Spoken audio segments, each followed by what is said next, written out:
You've dried your aggregate sample. You've weighed it down to the 1/10 of a gram. You've run your sieve shaker for the exact time required by the standard. But when you calculate your fineness modulus and plot your gradation curve, the results are completely out of spec. Your materials are rejected, your project is delayed, and you are left wondering, what on earth went wrong? If this sounds familiar, the problem might not be your aggregate. The problem is almost certainly your sieve stack setup.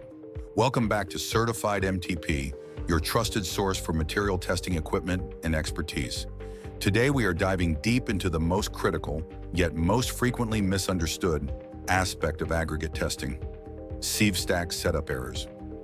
I am going to explain exactly why your ASTM sieve analysis results are failing, and we are going to break down the common stack setup mistakes that are secretly sabotaging your data. We will also take a close look at 4 specific 𝐕∫ products to demonstrate how equipment variations dictate your testing strategy. By the end of this video, you will know how to construct a flawless sieve stack that guarantees accurate, repeatable, and ASTM-compliant results every single time. Let's get started. Before we expose the mistakes, we have to understand the fundamental mechanics of what a sieve stack is actually trying to accomplish. According to ASTM standards, such as ASTM C136, for the sieve analysis of fine and coarse aggregates, the goal is to determine the particle size distribution of your material. You do this by passing the material through a series of sieves with progressively smaller openings. It seems incredibly straightforward, right? Put the big holes on top, the small holes on the bottom, shake it, and weigh what is left. However, the physical mechanics of particle separation are highly sensitive. When you introduce mechanical vibration, particles are constantly reorienting themselves. They need enough space, enough time, and the correct mesh conditions to find their way through the openings. If your stack setup interferes with this physical process, your results are instantly compromised. The data will falsely indicate that your material is coarser or finer than it actually is in reality. This brings us to the first major category of setup errors: equipment mismatch and fundamental misunderstanding of sieve diameters and materials. Let's look at 4 specific 𝐕∫ products that you might find in a material testing lab. First, we have the 𝐕∫ 12-inch sieve, all stainless, intermediate height, with a number 10 mesh. This is a robust, large diameter sieve, primarily used for coarse aggregate separation, where you have a larger sample volume and need more surface area to prevent overloading. Second, we have the 𝐕∫ 8-inch sieve cover, made of stainless steel. This is a simple but vital accessory used to cap an 8-inch diameter sieve stack to prevent dust and sample loss during mechanical agitation. Third, we have the 𝐕∫ 6-inch sieve pan, stainless, full height. This goes at the very bottom of a 6-inch stack to catch all the passing fines that fall through the smallest mesh.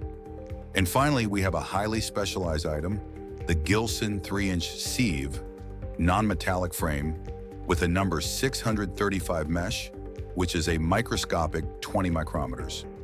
This tiny non-metallic sieve is used for extremely fine, highly reactive materials, or for specific wet washing procedures where metallic contamination must be strictly avoided.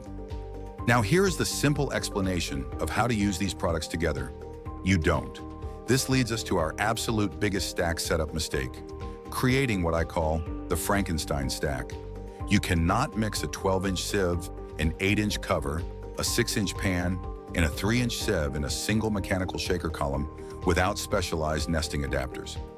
Even if you physically balance them on top of each other, the vibration will cause uneven dispersion, structural instability, and massive sample loss. A sieve stack must be a uniform sealed column. If you are testing a large sample that requires a 12-inch sieve, your entire stack, including your cover and your pan, must be 12 inches in diameter.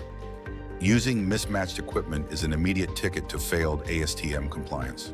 Assuming you have correctly chosen a uniform diameter for your entire stack, there are still several fatal errors that technicians make every single day. Mistake number 1 is sieve overloading. Every sieve diameter has a maximum allowable mass of material retained, dictated by ASTM standards. If you put too much material on that 𝐕∫ 12-inch number 10 sieve, the particles form a thick bed, The particles trapped in the middle of that bed will never touch the mesh, meaning they will never have the opportunity to pass through. This causes your results to skew coarse. If you have a large sample, you must split it using a sample splitter, or use a sieve with a larger surface area. Mistake number 2 is blinding. Blinding happens when particles get permanently wedged inside the mesh openings. This effectively reduces the open area of the sieve. If you set up your stack with sieves that haven't been properly cleaned, or if you force particles through the mesh with a wire brush during setup, you are altering the physical dimensions of the mesh. Always use an appropriate soft bristle brush for fine sieves, and never force particles through.